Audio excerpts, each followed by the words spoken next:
Yon mga boss, magandang araw sa inyong lahat. Welcome back po ulit sa ating Facebook page at YouTube channel. Sa bidyong ito, meron po tayo ditong unit. Kung mapapansin nyo po, restoration po ito. Bali, pagagandahin natin siya at ipakikita ko sa inyo kung ano-ano yung mga ayusin at kung ano yung magiging itsura niya. Kung mapapansin nyo, yung bumper, papalitan po natin ng latag yan dahil meron po siyang kapirasong yupe. And ito naman pong gulong niya, size 14, papalitan rin po natin yan ng makakapal ang spike. And pipinturahan din po natin, kung mapapansin nyo, yan yung under chassis niya para talagang malinis na malinis kapag inilabas dito sa ating munting garahe mga boss. Bali, ito po, papalitan na rin yan. And yung mismong transmission pala nito is automatic. Yung handbrake, stock up, papalitan. Yung bangko, papalitan din po yan. And ayan, kinalas na yung manibela. And yung may-ari, may dalang busina, papakabit din sa atin. Ayan po yung kakabit. Ayan po yung mismong busina. Yung lumang modelo na Torotot. Ayan po.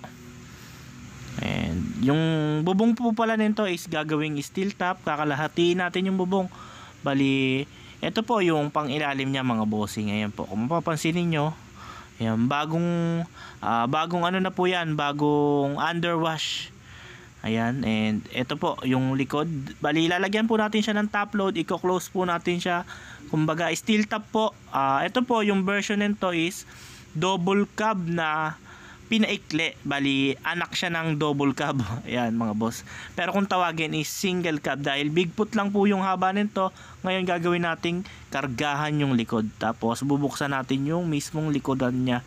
Ayan po siya mga bossing. Tatanggalin natin yung plaka dyan. Ihiwalay natin ng pwesto. And di bukas po yung likod. And ayan, kung mapapansin nyo, yan yung mga UP na yan. Tatanggalin natin yan mga boss. Lalateruhin yan. And ito naman po yung kabilang side or yung driver side.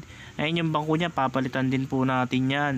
Ayan po yung bubong niya, yung mismong bubong, gagawin natin stainless. Bali, ito po yung kabilang side ng bumper, kung mapapansin niyo, UP. Ito po yung engine bay niya.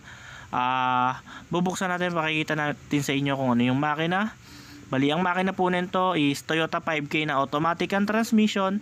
Ayan po siya mga boss.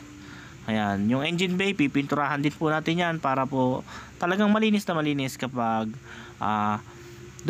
lumabas dito sa talyer or sa ating garahe. Bali, yung wiring po, ayusin din po natin yan para malinis pong tingnan na yan. Bali, ayan na po yung battery nya, size 3SM na Amaron.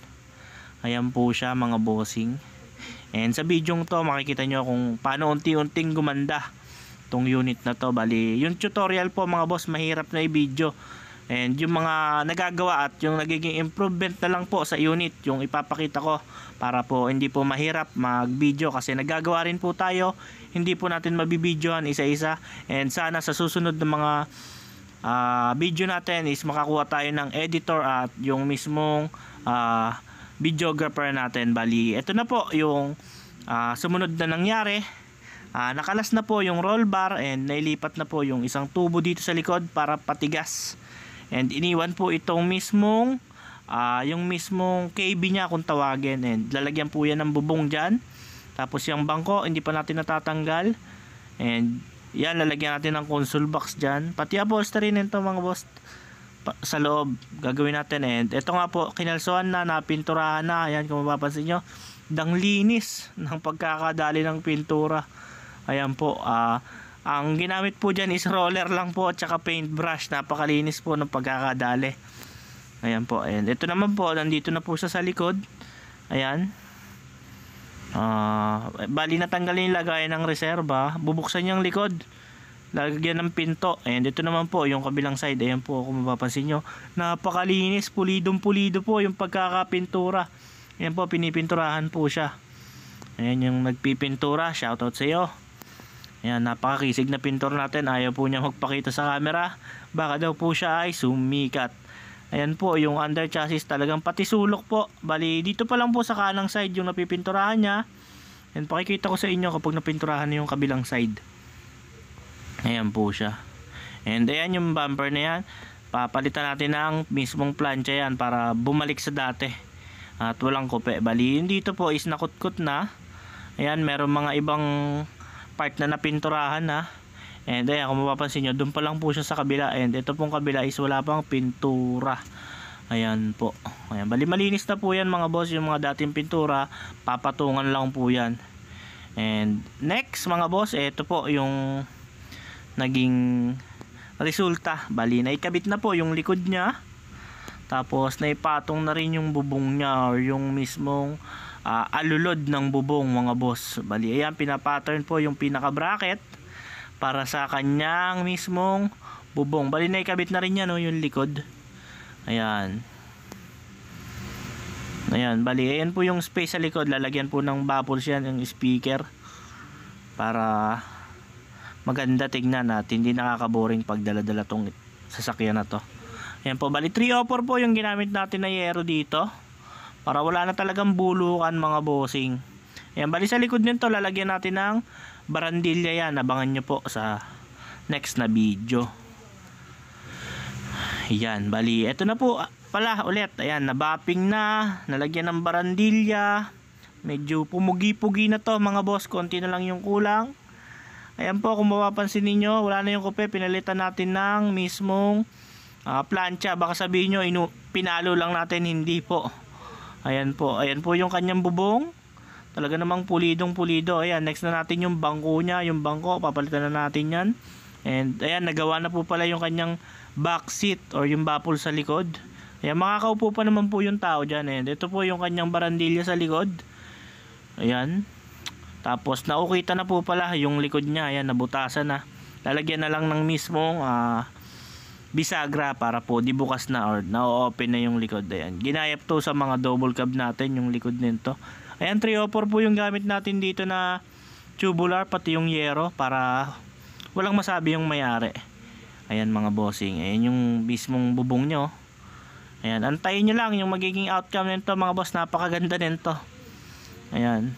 Ayan, sa mga gusto po magpa-restore ng Honor Type Jeep, message lang kayo sa number na nasa screen or kontakin nyo kami sa aming Facebook page.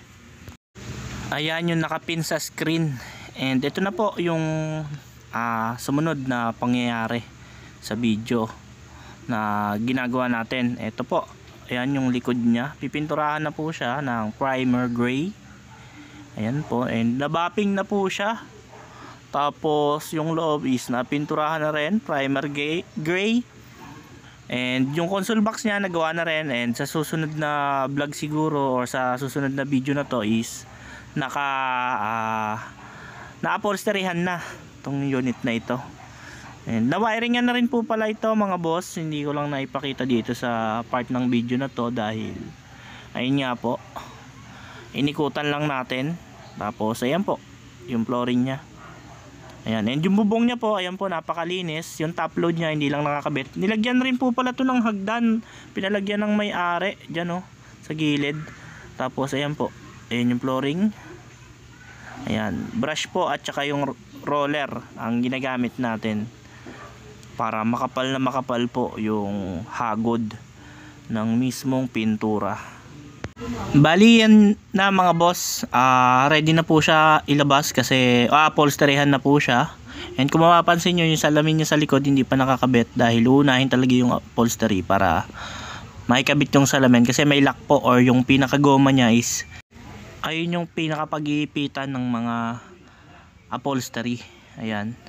Bali, ayan na po. Palabas na po siya. Ayan, kung mapapansin nyo, napakalinis mga bossing ng pagkaka-bopping dito. Ayan po siya. Nilalabas na siya. Ayan, inaatras. And meron pong full review to mga boss sa next upload natin. Para makita nyo rin po yung kanyang buong itsura. And yung mga sticker na yan, padadagdagan pa po yan. Nilining yan lang, pinauna lang yung lining mga bossing. Bali, pure stainless po ito. Ayan, bali, upholstery na lang yung kulang. Bali, yung loob niya po, yung mga box sa loob, nauna ng upholsteryhan.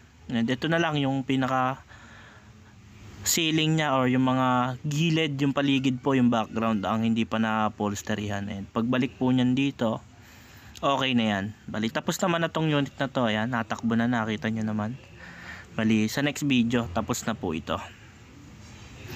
Bali, yun mga bossing, tapos na po pala yung kanyang upholstery. Bali, ito na po yung naging outcome ng unit na ito.